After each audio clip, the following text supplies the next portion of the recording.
So இவங்க பொண்டாட்டி இருக்காங்கல்ல, அவங்க வந்து நேற்று நம்ம திவாகரை வந்து வாட்டர்மெலன் ஸ்டார்னே வச்சுருக்கீங்க, ஒரு மாதிரி கிரிஞ்சாக இருக்குது அப்படின்ற அவங்களோட ஒப்பீனியன் சொன்னாங்க. அது வந்து நேற்று வந்து அது ஒன்றும் பெருசாக அவரை வந்து மார்க் பண்ணுற மாதிரிலாம் இல்லை, அவங்களுக்கு தோன்றதை சொன்னாங்க. இன்ஃபேக்ட் ஒரு நல்ல விதமாக சொன்ன மாதிரி தான் இருந்துச்சுன்னு சொல்லிட்டு நேற்று பேசிட்டோம். அதை வந்து இவர் அஃபண்ட் ஆகிட்டார். பிகாஸ் இவர் வந்து உள்ள புள்ளி பண்ணி ஒரு மாதிரி வந்து ரொம்ப சென்சிட்டிவாக, யாராவது நல்ல விதமாக ஒரு நல்ல எண்ணத்தோட சில விஷயம் ஷேர் பண்ணால் கூட ஒரு தொட்டா செடிங்க மாதிரி திவாகர் ட்ரிகர் ஆகிற மாதிரி கொஞ்சம் வந்து அந்த மாதிரி அவரை மோல்ட் பண்ணிட்டாங்க. அண்டு என்ன சொல்கிறது, அவரை பொறுத்த வரைக்கும் அவர் ஆசையாக அவருக்கு வச்சுக்கிட்ட பேர் அதை மக்கள் வச்சுக்கிட்டாங்க அப்படின்னு சொல்லி அவர் வந்து வேறு ஜோனில் இருக்கார், அவர் வேறு உலகத்தில் இருக்கார். ஸோ யார் சொன்னாலும் அவர் மண்டையில் ஏற போகிறதில்ல. இருந்தாலும் அவர் எப்படி அதை ரிசீவ் பண்ணி எப்படி அதை ரெஸ்பாண்ட் பண்ணுறாருன்னு நான் பார்க்குறோம். அவர் வந்து அவங்கள கூப்பிட்டு வச்சு உட்காந்து இந்த மாதிரி எனக்கு அது பிடிக்கல, கிரிஞ்சுன்ற வார்த்தை உங்களுக்கு இப்படி இருக்கலாம், பட் எனக்கு அது ரொம்ப பெரிய வார்த்தை அப்படின்ற மாதிரி சொல்லிட்டு இருக்காரு. இவர் வந்து அந்த நேற்று பிக் பாஸ் டாஸ்கில் வந்து அவங்களுக்கு ரொம்ப பேட் கேரக்டராக இருக்குது அப்படின்னு சொன்னார்ல, அவரோட பாஷையில் நோயிங் திவாகர் இவ்வளோ நாளாக அட்லீஸ்ட் நம்ம இந்த ஷோவில் பார்த்த வரைக்கும் பேட் கேரக்டர்னு அவரோட லாங்குவேஜில் என்ன சொல்ல வரான்றது நமக்கு புரியுது. ஆனால் என்னமோ வந்து அவங்க பொண்டாட்டியோட கேரக்டரே வந்து ரொம்ப பேடு, அவங்க வாழ்கிற விதமே பேடுன்ற மாதிரி ரொம்ப அவங்க என்ன சொல்கிறது, இவர் எப்படி கிரிஞ்சுன்றது இவருக்கு ரொம்ப பெரிய வார்த்தையோ, திவாகர் பேட் கேரக்டர்னு சொன்ன விஷயத்த அவங்க ரொம்ப தப்பாக புரிஞ்சுக்கிட்டு அவங்க அது ரொம்ப பெரிய வார்த்தையை எடுத்துக்கிட்டு அவங்க அஃபண்ட் ஆகிட்டாங்க.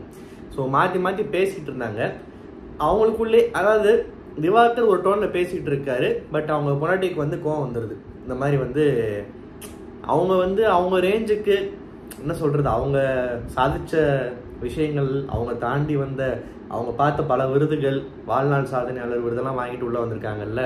ஸோ அவங்க ரேஞ்சுக்கு வந்து திவாகர் கூட உட்காந்து ரொம்ப இதை பற்றி பேசுகிறதே வந்து டைம் வேஸ்ட்டுன்னு அவங்க நினைக்கிற மாதிரி ஒரு மாதிரி டக்குன்னு ஒரு சீன் லைட்டாக அப்படி மாறிச்சு.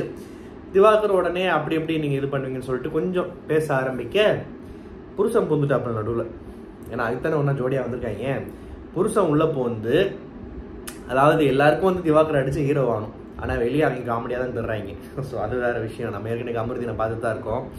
புருஷன் உள்ளே போந்து என்னடா ஒரு மாதிரி பேசிக்கிட்டு இருக்காங்க, எங்கேயாவது வாய் விடுவாரா, இல்லை வாய் விடாட்டியும் பரவாயில்ல, எந்த கேப்பில் போடலான்னு பார்த்துக்கிட்டே இருந்துட்டு இவர் கை நீட்டி பேசிட்டாராம்மா. ஸோ கை நீட்டி பேசக்கூடாது, நான் அப்படி பேச மாட்டேன், லேடிஸ்ட்டை கை நீட்டி பேசக்கூடாது. எனக்கு ஃபர்ஸ்ட் ஆஃப் ஆல் இது புரியல. இது வந்து இந்த பிக் பாஸில் புருஷனோட தப்பு மட்டும் கிடையாது, இது பல பிக் பாஸில் நம்ம நிறைய இடத்துல பொதுவாக பார்க்குற விஷயம்தான். இந்த கால் மேலே கால் போடாத அப்படின்றது வந்து கால் மேலே கால் போட்டால் அது ஒரு அவமரியாதைன்னு பார்க்குற காலம் இப்போ தாண்டி கொஞ்சம் அதெல்லாம் ஒரு விஷயம் இல்லை, அவங்கவுங்க சௌகரியத்துக்கு போட்டுக்கிறாங்க, உனக்கு என்னன்ற மாதிரி மாறிடுச்சு. அதே மாதிரி இன்னொன்று மாற வேண்டிய விஷயம் என்னன்னா, அந்த கை நீட்டி பேசுறது. ஒரு மனுஷன் சாதாரணமாக இயல்பாக பேசிகிட்டு இருக்கிறப்போ வந்து சில பேர் ஒருத்தவங்களுக்கு ஒரு பாடி லாங்குவேஜ் இருக்கும். இப்போ ஒன்றும் இல்லை, நிறைய பேர் பிக் பாஸ் ரிவ்யூ பண்ணுறாங்க, சில பேர் மண்டையாட்டி பேசுவாங்க, சில பேர் உட்கார்ந்த இடத்துல அப்படியே ஸ்டாச்சு மாதிரி உட்காந்து பேசுவாங்க, சில பேர் நடந்துக்கிட்டு பேசுவாங்க, படுத்துக்கிட்டு பேசுவாங்க, சில பேர் லைவ்ல பேசுவாங்க, சில பேர் தலப்பா கட்டி போட்டு பேசுவாங்க, தலப்பா கட்டு போட்டு பேசுவாங்க. இப்போ நம்ம வந்து முன்னாடி ப்ளூ சட்டை போட்டு பேசிட்டு இருந்து இப்போ கலர் கலர் சட்டை போட்டுட்டு இருக்கோம். நான் அங்கே பார்க்குறோம், இங்கே பார்க்குறோம். நானே என் வீடியோ எப்போ திரும்பி பார்ப்பேன், ரொம்ப காதை குறைஞ்சிக்கிட்டு இருப்பேன், தலையை சொறிவேன், தாடியை சுரண்டுவேன், என்னென்னமோ பண்ணுவேன், கொசு அடிப்பேன். இது ஒருத்தவங்களோட இயல்பு. ஸோ வந்து கை நீட்டி பேசிட்டாலே வந்து அது ஏதோ வந்து அவங்க டாமினேட் பண்ண ட்ரை பண்ணுறாங்க, ஒரு பொண்ணை வந்து இது பண்ணுறாங்க, அந்த மாதிரி அர்த்தம் கிடையாது. இருந்தாலும் இந்த கை நீட்டி பேசுகிற விஷயத்த ரொம்ப நாளாக பிக் பாஸ் வீட்டில் வந்து அதுவும் அந்த எந்த மாதிரி கேரக்டர்ஸ்லாம் அஃபண்ட் ஆவாங்கன்னா, தன்னை வந்து ஏதாவது ஒரு ஆங்கிளில் ஹீரோவை எஸ்டாப்ளிஷ் பண்ணிடணும், நான் பெரிய இவன், நான் பெரிய கோவக்காரன், என்கிட்டலாம் அந்த கை நீட்டி பேச வச்சுக்கூடாது அப்படின்றத வந்து சில பேர் அது ஒரு இதாகவே ரூலாகவே ஃபாலோ பண்ணுறாங்க. இந்த சீசன்லேயே ஒருத்தர் அப்படி பண்ணிட்டு இருந்தாரு. இப்போ நம்ம புருஷன் உள்ள போந்து என்ன பண்ணுறாரு, அவருக்கு வந்து வீட்டுக்குள்ளே வந்தோன்னா நானும் இங்கே ஒரு மாஸ் ஹீரோ 25 படம் நடிச்சிருக்கேன், அதில் எத்தனை வெளியே வந்துச்சுன்னு யாருக்கும் தெரில, வெளியே வரட்டியும் பரவாயில்ல, என் பொண்டாட்டிக்கு ஏதாவதுன்னா நான் வெளியே வந்துடுவேன் அப்படின்ற மாதிரி வந்து அவரோட மாசை காட்டுறதுக்கு இந்த கை நீட்டுற அந்த விஷயத்த பிடிச்சிக்கிட்டாரு. ஸோ கை நீட்டி அது வந்து அவர் கை நீட்டி பேசாதீங்க அப்படின்றத அவர் திவாகிட்ட சொன்ன அந்த டோனும் அந்த ஒரு தோரணையும் பார்த்தீங்கன்னா லிட்ரலி மிரட்டுறது தான். அவனை நீ கை நீட்டினா உன் கையை உடச்சிருவேன், யார்கிட்ட கை நீட்டுற, அவள் யார் தெரியுமா, ஊருக்கே தெரியுமே, என் பொண்டாட்டி கூப்பிட்டு வந்திருக்கேன் அப்படின்ற மாதிரி தான் வந்து ஒரு மிரட்டுற மாதிரி தான் வந்து இது பண்ணார். அதான் நான் சொன்னல, திவாகரை உரசி திவாகரை அடித்து நானும் வீரவாய்க்கிறேன் அப்படின்னு சொல்லிட்டு இன்னொரு கோமாளி வீட்டுக்குள்ளே வந்த மாதிரி தான் நான் பார்த்தேன். ஸோ இந்த கோமாளி வந்து அவர் பேசின அந்த டோனு, அவரோட பாடி லாங்குவேஜ்லாம் பார்க்குறப்போ ஆஹா பெரிய ஹீரோவாக இருப்பார் போல இருக்கே அப்படின்னு சொல்லிட்டு சிரிப்பு தான் வந்துச்சு. திவாகருக்கு ஒரு செகண்ட் அமைதியாக பார்த்தாரு, ஓப்பனாக மனுஷன் சொல்லிட்டாக்குள்ள டக்குன்னு இதெல்லாம் என்ன இது மேட்ரு மாதிரி இருக்குது அப்படின்னு சொல்லிட்டு. ஏன்னா திவாகர் இது வீட்டுக்குள்ளே பல கேரக்டர்ஸ் ஏற்கனவே பார்த்துக்கிட்டு இருக்காரு அண்ட் அவரையும் நிறைய பேர் பார்த்துக்கிட்டு தான் இருக்காங்க. ஸோ வந்து இது எப்படி வெளியே போகுன்றது எல்லாருக்குமே தெரியும். அண்ட் இந்த மாதிரி எனக்கு இன்னுமே என்ன டவுட் இருக்குன்னா, வெளியே இருந்து பேசிட்டு வந்தப்போ நாங்கள் தனித்தனியாக ஆடுவோம் கிளிப்போன்னு பேசிட்டு வந்த மாதிரி சீன் போட்டாங்க. உள்ளே வந்து அப்படி ஒன்றும் இல்லை, ஒன்றா தான் உட்காடுறாங்க, ஒன்றா தான் நடந்துகிட்டு இருக்காங்க, ஒன்றா தான் பேசிக்கிட்டு இருக்காங்க. இன்றைக்கி ஒரு சண்டை வந்தோடனே ஒன்றா இவர் கை நீட்டுறதை பற்றி இவருக்கும் வந்துருச்சு. அண்ட் இவர் பண்ண பிராங்குக்கு அந்தம்மா அழுதுகிட்டு இருக்கு. அது பார்க்குறப்போ கொஞ்சம் பாவமாக தான் இருந்துச்சு. இருந்தாலும் இந்த புருஷன் கை நீட்டுற விஷயத்தில் காமிச்ச அந்த ஆட்டிடியூட் பார்த்துட்டு உனக்கு தேவைதான், அவன் பிராங்க்லேயும் உனக்கு இப்படி ஒரு அழுகிற சீன் அமையணும்னு அமைஞ்சிருக்கு, நல்லா அழுன்னு சொல்லிட்டு ஒரு பக்கம் சிரிப்பாகவும் இருந்துச்சு. அதுக்கு தனியாக போவோம். ஸோ நெக்ஸ்ட் ஆமாம் ஆக்சுவலாக அதுக்கப்புறம் வந்து அந்த பிராங்க் தான் ஹைலைட்டு. ஸோ பிரவீன், கமருதீன், அப்புறம் வந்து புருஷன் 3 பேர், ஒரு முட்டா பீஸு, ஒரு மொரட்டு பீஸு, ஒரு டம்மி பீஸு. இதில் எதுக்கு பொருந்துன்றத நீங்களே வந்து மேட்ச் பண்ணிக்கோங்க. ஸோ இந்த முட்டா பீஸு, மொரட்டு பீஸு, டம்மி பீஸு இது 3மே சேர்ந்து ஒரு ப்ராங்க் பிளான் பண்ணாங்க. இந்த 3 பீஸால் என்ன மாதிரி ப்ராங்க் பிளான் பண்ண முடியும்? கொஞ்சம் அறிவாளித்தனமாக யோசிச்சு டிஃப்ரெண்ட்டாக ஏதோ அந்த மாதிரிலாம் ஏன்னா அடிதடி தான், நமக்கு தெரிஞ்ச அடிதடி. ஏன்னா 3மே வந்து வெளியே ஹீரோவாக ட்ரை பண்ணிகிட்டு இருக்கு, அதுவும் ஆக்ஷன் ஹீரோவாக. ஸோ நம்மளுக்குள்ளே ட்ரிபிள் த்ரெட் மேட்ச் போட்டுக்கலாம். நீ பிராக் லெஸ்னர், நான் கர்ட் ஆங்கிள், அவர் வந்து அண்டர்டேக்கர்னு சொல்லிட்டு முடிவு பண்ணிட்டாங்க போல. ஸோ இவங்க 3 பேருக்குள்ளே அந்த மேட்ச் நடக்குது. இதில் வந்து ஒரு பீஸு அதுக்கு இந்த 3 பேரும் பொருந்தும். இருந்தாலும் அதை வந்து முட்டா பீஸ்னு வச்சுக்கலாம். இந்த முட்டா பீஸுக்கு சும்மாவே கை வந்து உள்ள ரொம்ப எகுரும். ஏன்னா அதை வச்சு தான் நம்ம ஆயுதம் நினச்சிக்கிட்டு இருக்காது. இந்த ப்ராங்க்லையும் பாவம் இந்த முட்டா பீஸ் மொரட்டு பீஸை நிஜமாவே அடிச்சிருச்சு. அது போய் உள்ளே உட்காந்து தழும்புன்னு காமிச்சிக்கிட்டு இது மாதிரிலாம் பண்ணிட்டுருந்தாங்க. இந்த இன்னொரு பீஸ் வந்து அதை பார்த்து பொண்டாட்டி அழுக ஆரம்பிச்சிட்டாங்க. ஒரு இதில் பாவமாக இருந்துச்சு. ஏன்னா பிக் பாஸ்க்குள்ளே வந்து இப்படி இந்த மாதிரி ஒரு சண்டையில் ஈடுபட்டால் வெளியே நமக்கு பிள்ளைங்க இருக்குது அப்படின்னு சொல்கிறாங்க. இது வந்து அவங்க கேஷுவலாக சொல்லிட்டு போயிட்டாங்க. இருந்தாலுமே நம்ம இதில் ஒரு உள்புறத்தை எடுத்து நமக்கு தேவையானவங்களை அட்டாக் பண்ணணும்ல. நான் என்ன சொல்ல வரேன், பொண்டாட்டி என்ன சொல்ல வராங்கன்னா, நம்ம வந்து யாரும் இல்லாத தற்குறி கிடையாது, நம்ம வந்து நமக்கு ஒரு குடும்பம் இருக்குது, அழகான குடும்பம் இருக்குது, அழகான குழந்தைகள் இருக்காங்க. ஸோ நம்ம இந்த மாதிரி மலுமட்டை மாதிரி முட்டாள் மாதிரி இந்த மாதிரி விஷயங்கள் அதிரடியில் இறங்கக்கூடாது, புரிஞ்சுக்கூடா புருஷான்னு அந்த அழகையை பார்க்குறப்போ வந்து ரொம்ப பாவமாக தான் இருந்துச்சு. அது வந்து வேண்டாம், சரி விடு, அட்லீஸ்ட் அந்த மாட்டை நம்ம இன்னொரு பீஸ் சொல்லிச்சுல அக்காட்ட சொல்லிட்டு ப்ராங்க் பண்ணியிருக்கலாம்ல அப்படின்னு அந்த மாதிரி பண்ணியிருக்கலாம். நம்ம மைக்கு விஷயத்தில் வந்து நம்ம தலை திவ்யா என்ன பண்ணாங்க, திவாகரை வந்து மைக் போட சொன்னாங்க.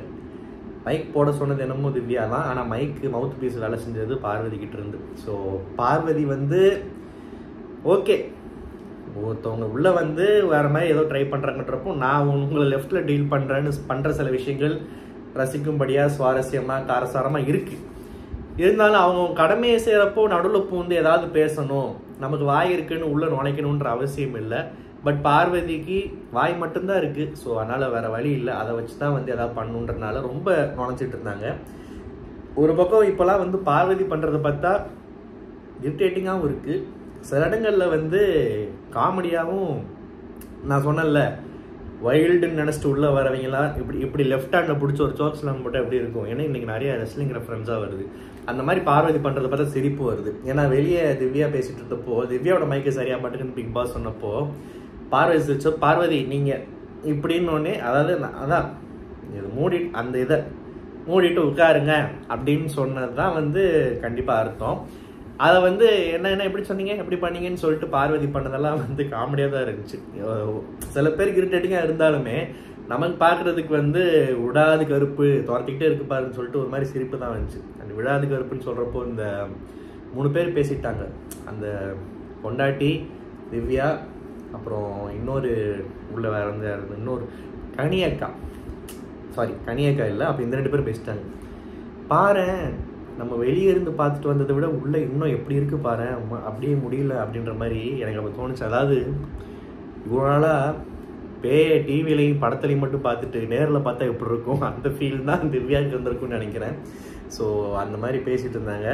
அதுக்கப்புறம் இந்த ஹோட்டல் டாஸ்க்கு இந்த ஹோட்டல் டாஸ்க்கு இந்த கான்செப்ட் இவங்கெல்லாம் அந்த செஃப் ஹேட்டை மாட்டிக்கிட்டு ஒரு கோட் சூட்டை போட்டுக்கிட்டு இந்த பிக் பாஸ் வரலாறுல வருஷம் வசந்தன் கோ டாஸ்க் ஒன்று வரும். அதுக்கு அடுத்து மிகப்பெரிய மொக்கையான டாஸ்க்குன்னு சொன்னால் இந்த மாதிரி டாஸ்க்கெலாம் சொல்லலாம். இந்த ஹோட்டல் டாஸ்க்கெல்லாம் எதுக்கு வைக்கிறாங்கன்னே தெரில. இதில் ஒரு சுவாரஸ்யமும் இருக்காது, ஒன்றும் இருக்காது.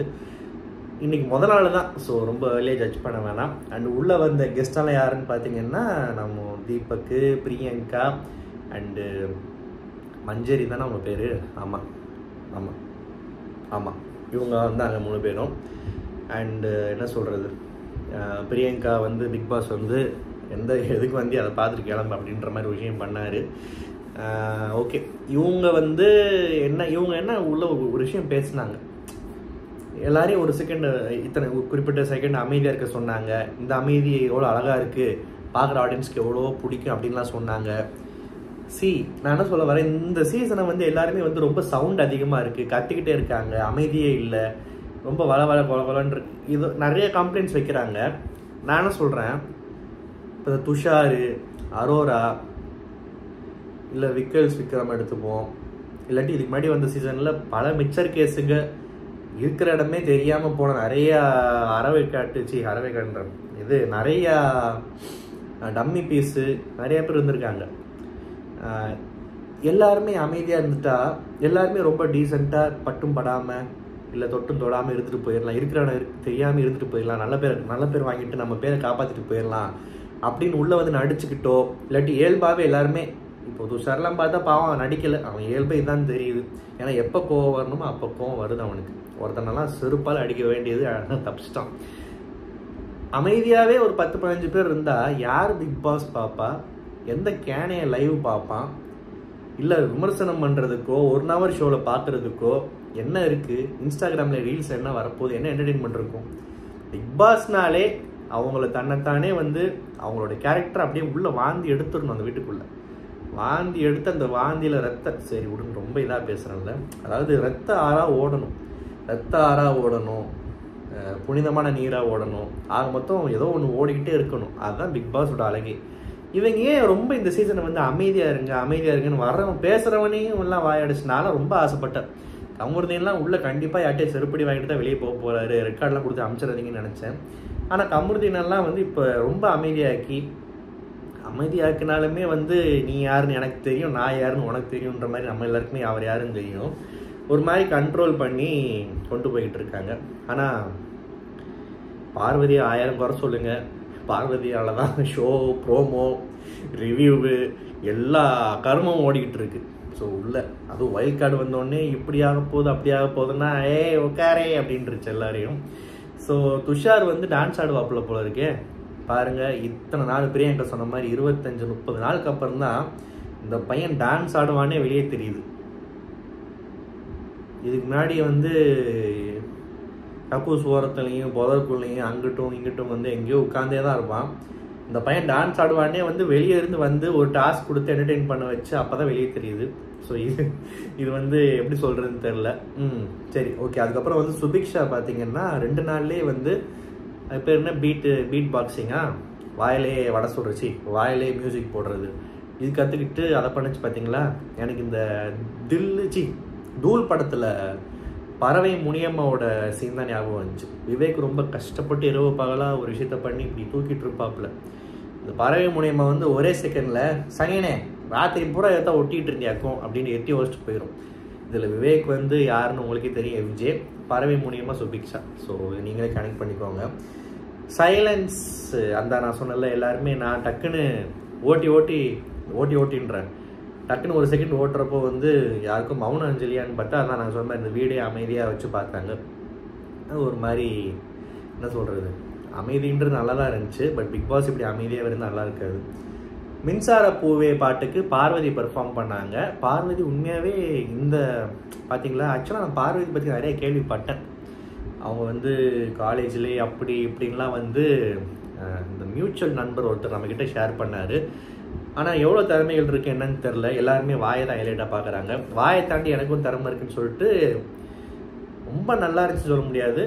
ஆனால் தெரியாதவங்க ஆடின மாதிரி இல்லை. மின்சார பூவேக்கு அந்த நாட்டியம் ஆடினது வந்து ஒரு மாதிரி அந்த வளைவு நெளிவு அதிலே தெரிஞ்சிச்சு. டான்ஸ் கற்றுக்கிட்ட ஒரு பொண்ணு தான் போலன்னு சொல்லிட்டு டீசெண்டாக ஆடினாங்க.